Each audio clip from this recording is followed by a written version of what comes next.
Perfectness itu adalah satu hal yang bisa bikin money making potensial, yang punya peluang untuk menghasilkan uang. Jadi contohnya begini teman-teman. Tadi gue bilang ya, kalau aku nge-review kampus, aku cuma nanya-nanya. Berarti skill yang aku punya apa? Skill untuk bertanya. Sumpah, nanya itu susah loh. Nanya dan membuat sebuah konten menjadi menarik itu susah. Public speaking, aku punya skill itu, jadi bisa lah. Terus passionnya tuh aku kepoan orangnya sebenarnya. Makanya aku sering nanya kalian kan, karena aku sebenarnya nggak tahu. Jadi aku orangnya pengen tahu sesuatu dari orang lain. Itu passionku. Dan aku pengen ngobrol, sharing itu passion. Dan making money potensial itu ya tadi. Ketika kita bikin konten ini, peluang untuk brand-brand itu tap in ada. Jadi tak buka aja ya teman-teman. Beberapa hari lagi kalian akan, kalau lihat di kontenku di TikTok, kalian akan mendapatkan 2 konten. Sebenarnya itu adalah konten berbayar. Yang pertama itu aku nanyain anak UII itu kalau ke kampus bawa kendaraan apa. Padahal nanti kalau kalian lihat itu promosi HP. Satu lagi, ada aku membandingkan anak kuliah teknik dan aku juga membandingkan anak kuliah sosum. Kalau ke kampus itu tasnya isinya apa aja. Kalau kalian cermati lagi, itu sebenarnya adalah endorsement laptop. Jadi sesimpel kita cuma tanya-tanya, tapi potensi buat endorse itu ada. Sama seperti aku kenapa sekarang ke olahraga, karena olahraga lagi in banget, ya. Jadi ketika aku besok ada, alhamdulillah aku lolos jadi salah satu peserta bintang Jawa, teman-teman. Jadi kalau kalian belum tahu bintang Jawa itu sepedaan 1.500 km dari ujung Jawa ke ujung Jawa. Dan itu susah banget seleksinya dan alhamdulillah aku lolos. Jadi dari Anyar, dari ujung Banten sampai Banyuwangi, lewatin full selatan Jogja. Itu kan satu cerita yang menarik dan itu bisa kita kemas dan kita jual ke sponsor. Alhamdulillah ada beberapa sponsor yang masuk ke kita. Jadi itu tadi, kalau kita ngomongin sepedaan, aku maksudnya suka banget sepedaan. Karena tadi, passionku, aku pengen dapetin experience dan aku pengen tanya dan aku pengen bercerita. Sekaligus aku punya skill, alhamdulillah aku bisa sepedaan dan sustain.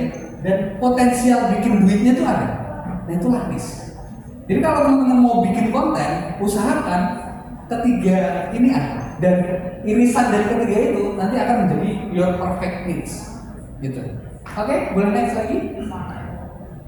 Satu, pertanyaan sebelum kita habis ke sesi tanya jawab. Pertanyaannya, sampai kapan kita akan terus-terusan jadi penonton? Sampai kapan kita terus-terusan bakal jadi konsumen? Karena ibu bilang, kita udah ngeluarin banyak duit buat kota, buat listrik. Kita nggak tahu listrik. Kalian akhir-akhir ini suka mati listrik nggak? Ya kan? Siap-siap aja. Tarif listriknya bakal naik. Siap-siap aja. Berarti kan kalau kalian ngecas HP butuh duit lagi kan? Nambah. Siap-siap aja. Kuota juga bakal naik. Gitu. Jadi pertanyaannya, sampai kapan kita bakal jadi konsumen terus? Sampai kapan kita terus-terusan di sosial media itu men-scrollin orang lain? Ya? Sampai kapan kita lihat FYP isinya orang-orang?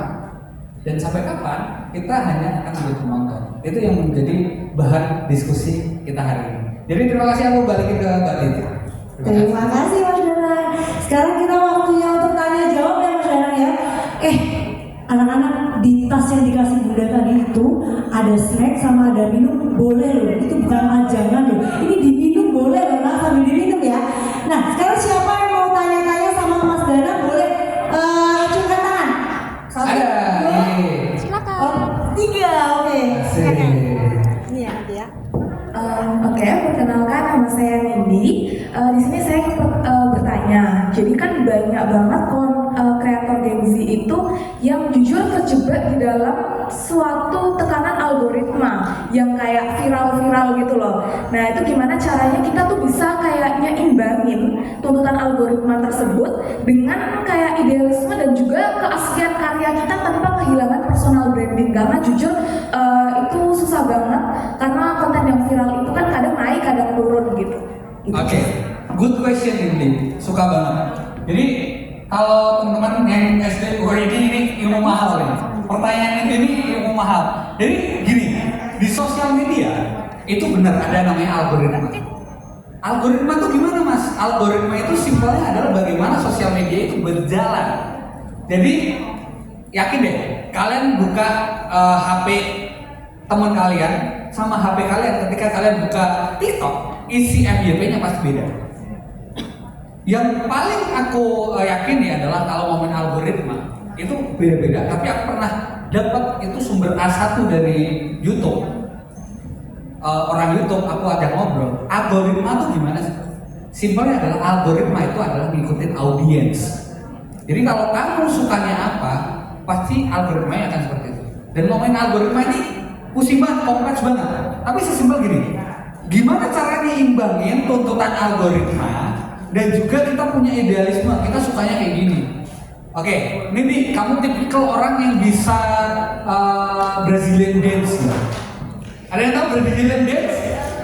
Ada gitu, aku nggak bisa. Dan aku suruh Brazilian dance, aku malu tuh. Apalagi suruh kicau-kicau. Aku agak aneh ya, seorang dalam kicau-kicau, maksudnya kayak aku malu aja.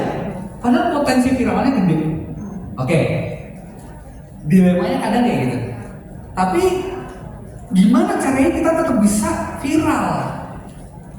Ya udah, kamu itu sukanya apa, disesuaikan dengan yang lagi hype sekarang. Aku suka sepedaan, aku nggak bisa Brazilian dance. Ya udah, pakai soundnya aja. Soundnya aku jadiin back soundnya.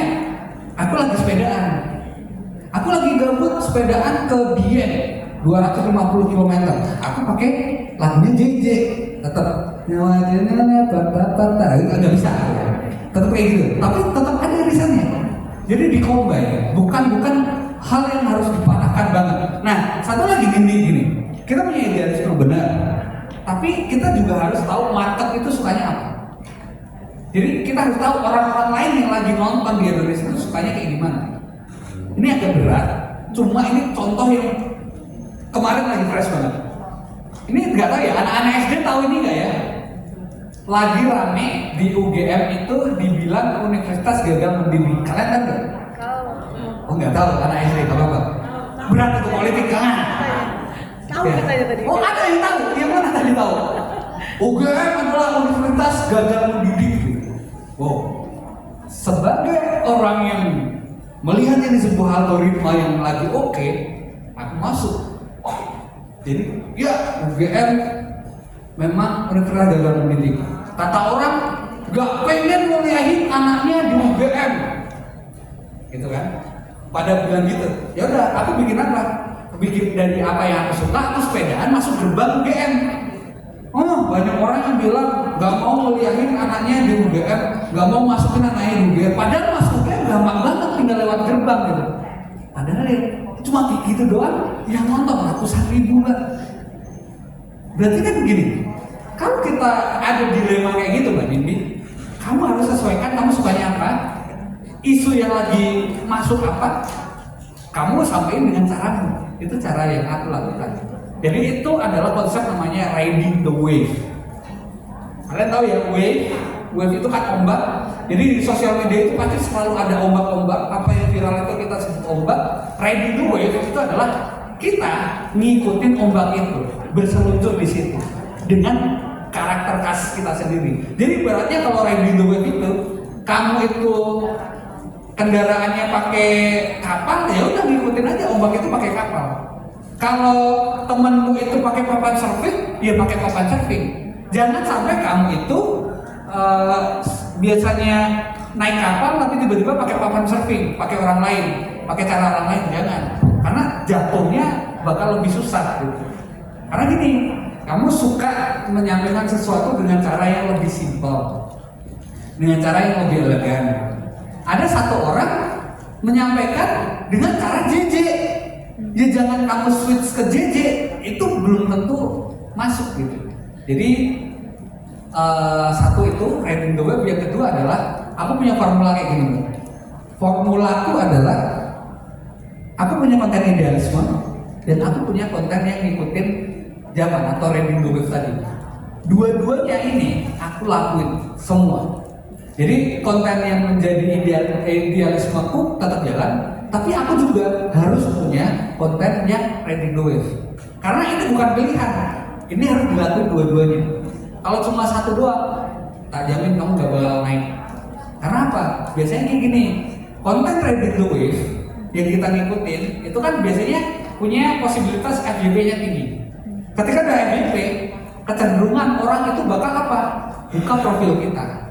Ketika ada buka profil kita, ternyata Mbak Nindi ini sesuai dengan karakteristikku ya. Akhirnya orang follow, akhirnya orang nonton lagi. Jadi konten reading the wave itu adalah konten yang istilahnya kayak nyebarin brosur kita. Ketika orang udah tertarik, ternyata di dalam brosurnya lebih oke ya. Akhirnya aku follow. Jadi reading the wave dan konten idealisme itu harus dilakukan dua-duanya, nggak bisa dipilih. Biar tetap sustain. Gitu. Ada pertanyaan tambahan boleh loh Kak Nindi mau discuss? Boleh, ya. Apa mau tanya lagi atau udah cukup? Udah cukup. Oke, thank you. Tepuk tangan untuk Kak Nindi dong. Keren banget pertanyaannya. Ada lagi? Ada Mas di sini. Boleh. Perkenalkan nama saya Aulia. Aulia, oke. Di zaman sekarang kan personal branding itu penting banget. Nah. Tapi saya kan tipe yang nggak berani bikin konten. Gimana sih caranya selain lewat konten atau media sosial tuh orang bisa ningkatin personal brandingnya mereka gitu? Oke, Aulia. Kenapa kamu gak suka bikin konten? Gimana? Introvert. Oke. Kamu pernah tes MBTI? Pernah. Apa? INFP. INFP. Percaya nggak kalau aku INFJ? Enggak. Oke. Banyak orang yang nggak percaya kalau aku introvert. Aku jujur introvert. Jadi bedain orang introvert sama orang antisosial. Introvert, aku introvert. Habis ini aku pasti diam gitu. Habis ini aku pasti udah capek, sosial energiku habis gitu. Tapi bukan berarti gini Mbak Aulia gitu. Bukan berarti orang introvert nggak bisa bikin konten. Coba kalian cek deh. Ternyata rata-rata orang yang punya sosial media atau punya follower gede itu ternyata banyak juga loh orang introvert. Kenapa? Karena dia bikin konten tuh cuma ngomong sama kamera loh. Nggak ada orang lain. Nggak harus kayak gini. Nah pertanyaannya Mbak Aulia, kamu pernah bikin konten nggak? Ayo. Enggak kan? Itu dia masalahnya. Kalau kamu belum pernah mencoba, jangan bilang aku nggak bisa. At least ketika kamu sudah mencoba, kamu akan menyimpulkan, oh aku itu bisa atau enggak. Nah permasalahannya gini, kadang kamu tuh mikir kalau bikin konten tuh harus kayak, waduh guys, enggak. Banyak loh orang yang bikin konten cuma di kamar, atau sesimpel-simpelnya kamu introvert, kamu bisa loh bikin konten yang isinya cuma audio kamu doang, kayak kamu voice over, terus isinya ada video-video lain yang sebenarnya nggak ada kamunya, gitu. Atau zaman sekarang udah ada AI, kamu bisa loh